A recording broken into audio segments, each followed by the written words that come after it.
আসসালামু আলাইকুম। আমি একজন মা হয়ে আজকে আপনাদের সামনে এসেছি। আমি আসিয়া আসিয়া মারা গেছে, আমি এটা নিতে পারতেছি না। আসিয়ার মতো আমারও দুটো শিশু আছে, আমি ওদেরকে নিয়ে এখন শঙ্কিত। আজকে আপনারা আসিয়াকে বাঁচাতে পারলেন না। আসিয়ারকে যারা খারাপ স্পর্শ করছে তাদেরকে আপনারা বিচার করতে পারলেন না। আসিয়া বেঁচে থাকতে তার বিচার দেখে যেতে পারল না। আসিয়ার মতো যে হাজারো শিশুরা আছে তাদের কি হবে? আমার শিশুদের কি হবে?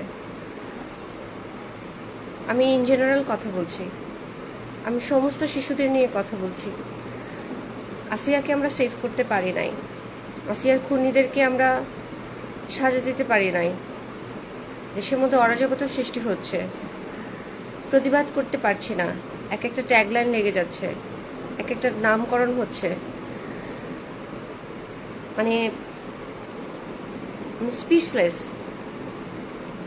আমার বাচ্চাগুলো বন্দী হয়ে আছে, আমার বাচ্চাগুলোর সেম বয়স, একটা বয়স 6 বছর, একটা বয়স 4 বছর। তারাও হচ্ছে কন্যা সন্তান, তারাও নারী।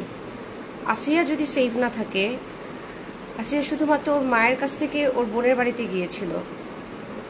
আমার বাচ্চা তো আমার কাছ থেকে দূরে, আমি তো আমার বাচ্চাদেরকে দেখতেই পারছি না, কথাই বলতে পারছি না। আল্লাহ জানে আমার বাচ্চারা কেমন আছে, কি হচ্ছে না হচ্ছে। আমি যে এত কথা বলি, এত কিছু করি, আমি তো আমার বাচ্চাদেরকে সেভ করতে পারছি না। আমি শঙ্কায় পড়ে গেছি, আমি আমার সন্তানদেরকে নিয়ে শঙ্কায় পড়ে গেছি, কারণ ওরাও নারী শিশু। আজকে আসিয়া একটা উদাহরণ। আসিয়ার মতো অসংখ্য শিশুরা পড়ে আছে। কত শিশুরা ফুল বিক্রি করে সেম বয়সের, কত শিশুরা মায়ের থেকে দূরে। আমার শিশু আমার থেকে দূরে, আমার চোখের সামনে শুধু মারিনের চেহারা ভাসতেছে। মারিন কাকে বলবে? আমি ওকে যা শিখিয়েছি, ব্যাড টাচ, গুড টাচ, ওগুলি কাকে গিয়ে বলবে? মামি এটা হচ্ছে, ওটা হচ্ছে, কার কাছে যে ব্যক্ত করবে? আর আমার বাচ্চা যদি খারাপ স্পর্শের শিকার হয়েই যায়, এরপরে আমি গিয়ে যদি প্রতিবাদ করি, মশাল মিছিল করি, আন্দোলন করি, এরপরে কি লাভ? এগুলি করে তো কোনো লাভ নাই। আপনারা যদি একটা খুনিকে বিচার করতে না পারেন, তাহলে 10টা খুনি জন্ম নেবে। এই যে আমরা আন্দোলন করতেছি, এত কথা বলতেছি, কিছুই হলো না। আসিয়া বেঁচে থাকতে ও বিচার দেখে যেতে পারলো না। আমার বাচ্চা যদি ব্যাড টাচের শিকার হয়, আর আমি যে যদি রাজু ভাস্কর্যে দাঁড়িয়ে মশাল মিছিল করি, লাভ কি? এখনই তো হচ্ছে সেভ করতে হবে, তাই না? আমি না খুবই ঠান্ডা হয়ে গেছি। আমার বাচ্চাগুলো আনসেভ আছে। দেখেন, কোর্ট অর্ডার আমার কাছে, high court, supreme court, family court, 3টা কোর্টের অর্ডার আমার কাছে। আমার বাচ্চা আমার কাছে, বাচ্চা মায়ের কাছেই সেভ। মেয়ে বাচ্চা মায়ের কাছেই সেভ, একটা অ্যাডিক্টেড বাবার কাছে না। একটা অ্যাডিক্টেড বাবা আমার বাচ্চা দুটিকে আটকে রেখেছে। দেশবাসী নীরব, কথা বলছেন না। আমি এত কথা বলছি, আপনারা কেউ কথা বলছেন না। আসিয়ার মৃত্যু আমাকে আতঙ্কিত করে ফেলেছে। এত মানুষ, আমরা পুরো দেশময় সবাই মিলে আন্দোলন করলাম, সবাই মিলে প্রতিবাদ করলাম, সবাই মিলে কথা বললাম। আসিয়ার যে খারাপ স্পর্শের শিকার হয়েছে সেটার বিচার চাই, এটা নিয়ে আমরা কথা বললাম। কিন্তু আপনারা কেউ বিচারটা দ্রুত করলেন না। বাচ্চাটা মারা গেল না, বাচ্চাটাকে মেরে ফেলেছে। এরকম বাচ্চা কত না আছে। আমরা শিশুদের জন্য কিছু করব না? শিশুদের কথা ভাববো না? আমরা যদি শিশুদের কথা বলতে চাই, আপনারা আমাদেরকে একটা নাম দিয়ে দিবেন। আমার বাচ্চা কেমন আছে, কোথায় আছে, কিভাবে আছে, আমি জানি না। আপনারা দেখছেন এই ডিসি মাসুদ, সে রমনা থানাতে আমি 19 ঘন্টা থাকার পর, আমি অসুস্থ, আমার মাথায় 6টা স্টেজ নিয়ে আমি থাকার পর আমার মামলা গ্রহণ করে নাই। এতগুলো ঘটনা, আমি এত কিছু আপনাদের সম্মুখে পেশ করেছি, আপনারা এগুলি নিয়ে কথা বলেন নাই। আপনারা সেদিন যদি বিচার করতেন তাহলে এগুলি হতো না। আজকেও যদি বিচার না করেন তাহলে আরও হতে থাকবে। আমরা কয়টা আসিয়াকে হারাবো, আর কয়টা মাইরিনকে, কয়টা আমরিনকে আমরা হারাবো? আর কত মা এরকম কান্না করবে, আর কত মা আতঙ্কে থাকবে?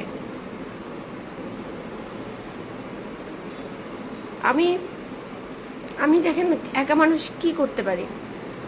আমি কথা বলতে পারি, আমি সত্যগুলো বলতে পারি, কিন্তু আমার আর কতটুকু আছে মানে বলার, আমার আর কতটুকু পাওয়ার আছে? জনগণ যদি সবাই মিলে একত্রে এটা বিচার না করে, এবং বিচার ব্যবস্থা যদি সক্রিয় না হয়, বিচার ব্যবস্থা যদি এরকম মানে দুমড়ে মুছে চুপ শুয়ে থাকে, তাহলে তো হবে না। বিচার ব্যবস্থাকে আরো সক্রিয় হতে হবে। ধর্ষণের মামলা হাইকোর্টে 2 বছর ধরে স্টে হয়ে থাকে কি করে? আমি আপনাদের কাছে ছবি আপলোড করেছি, আপনারা দেখবেন যে একটা ধর্ষণের মামলা 8টা সিসি ক্যামেরার সামনে ধর্ষণ করা হয়েছে। সেই মামলা চার্জশিট দেওয়া হয়েছে, সেই মামলায় সমস্ত মামলার প্রমাণ পাওয়া গেছে, মানে ধর্ষণের আলামত সহ সমস্ত প্রমাণ পাওয়া গেছে এবং চার্জশিট দেওয়া হয়েছে ধানমন্ডি থানা থেকে। সেই মামলা 2 বছর ধরে হাইকোর্টে স্টে হয়ে আছে।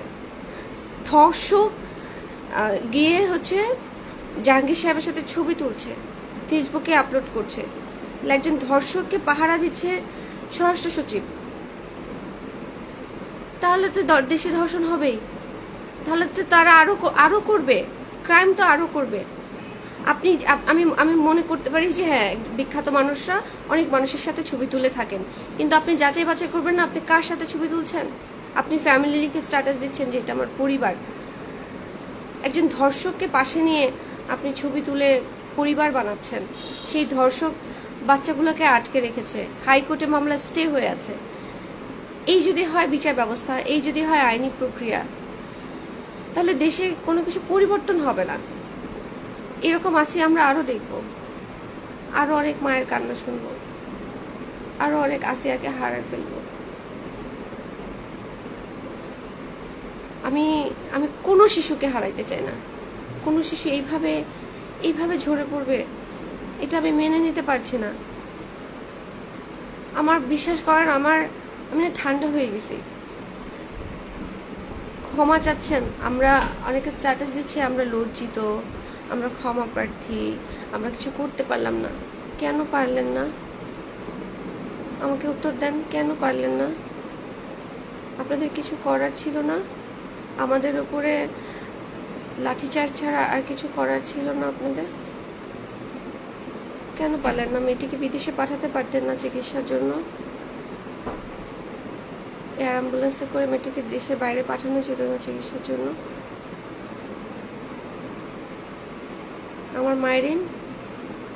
আমার মায়েরিন যদি কিছু হয়, একজন ধর্ষকের কাছে আমার বাচ্চা বড় হচ্ছে। আপনারা দেখেছেন আমার বাচ্চা আমাকে কষ্ট দেওয়ার জন্য আমার বাচ্চাটা চুল কেটে আমাকে ছবি তুলে পাঠাচ্ছে, আমাকে ভয় দেখাচ্ছে, স্বরাষ্ট্র সচিবের সাথে ছবি তুলে আমাকে পাঠাচ্ছে, আমাকে ভয় দেখাচ্ছে।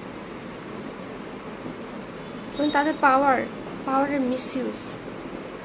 স্বরাষ্ট্র সচিব আমার পাশে আছে, তুমি কি করবা? আপনারা কিছু করবেন না?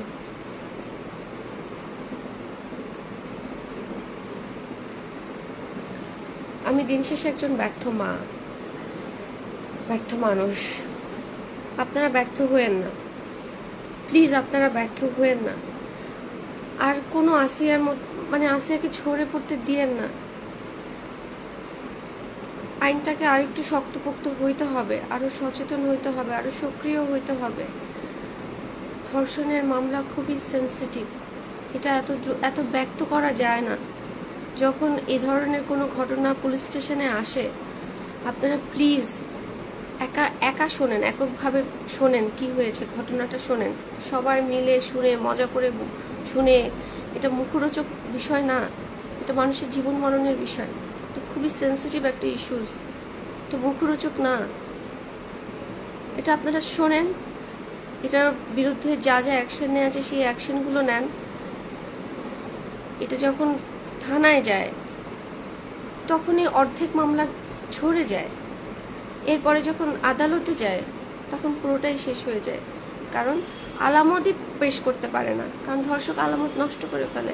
আর যদি মেডিকেল রিপোর্ট নেগেটিভ আসে, মেডিকেল রিপোর্ট যদি পজিটিভ না আসে, তাহলে তো ওই মামলা প্রমাণই হলো না, ধর্ষক ছাড়া পেয়ে গেল। এগুলি হতে দিয়েন না, স্ট্রিক করেন, আল্লাহর দোহাই লাগে স্ট্রিক করেন।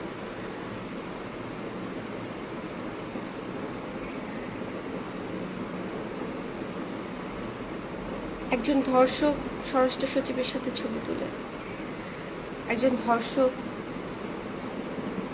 গুলি নিয়ে ঘুরে বেড়ায়, গুলি করবে, একজন ধর্ষক বাচ্চাদেরকে বেআইনিভাবে আটকে রাখে। আপনারা প্রতিবাদ করেন নাই। আমি এত কথা বলেছি, আপনারা প্রতিবাদ করেন না, আমার কথা বিশ্বাসই করেন নাই।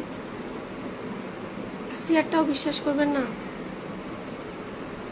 বিচার ধরেন এই লোকটার ফাঁসি দিলেন, আসিয়াকে ফেরত দিতে পারবেন, কিন্তু একটা জিনিস করতে পারবেন, এটি যে স্টুপিডগুলো ব্যাকটাচ করেছে ওদেরকে যদি আপনারা ফাঁসি দেন, তাহলে 10টা ধর্ষক সচেতন হয়ে যাবে, পরিমাণটা কমে আসবে, আমার এটা বিশ্বাস।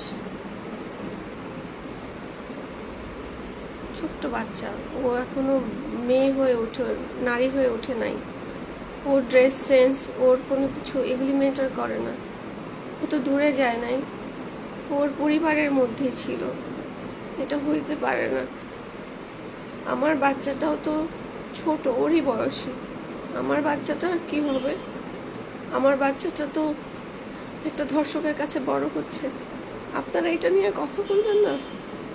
আমি কথা বলতেছি, আমি ভয় পাচ্ছি, আমি সত্যি ভয় পাচ্ছি। আমার বাচ্চাগুলোর কি হবে? ওরাও নারী। আমার বাচ্চাকে নিয়ে আপনারা কথা বলবেন না?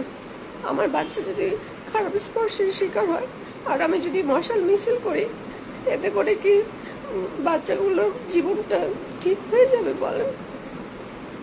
তারপরে যে বলবেন যে নীলা তখন বলছিল আমরা বিচার করি নাই, তখন আমরা শুনি নাই, কিন্তু একটা খারাপ কিছু যদি হয়ে যায় তারপরে যদি আপনারা বিচার করেন, সেটা কি আর ফেরত দিতে পারবেন বলেন? আমি না খুব ভয় পাচ্ছি সত্যি।